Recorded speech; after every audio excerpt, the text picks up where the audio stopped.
that means that good treatment can lead you everywhere. And I've been very, I'm graduated from an English school, the English School of Heliopoulos. It was not like these schools now. It was one of the very reputable schools at my time. And I graduated from the American University in Cairo with a high academic average.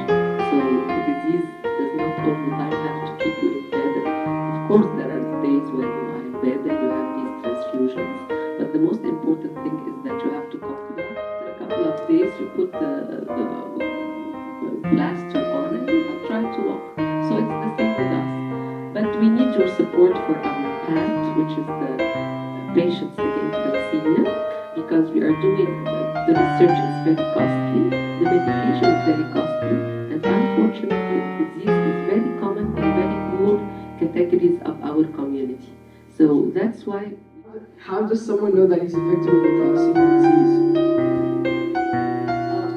If you're having the disease, it's clinical.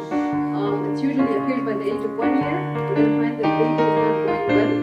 It's not like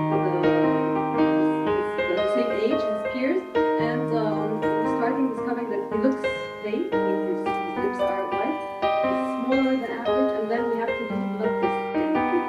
I used to get sick a lot in kinds of exams, and I have a special, I have a special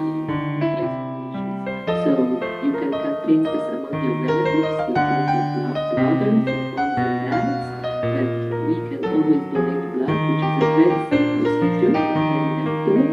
So you elder, I think up to 16, when you're 16 years and over, you can begin donating. Thank you very much.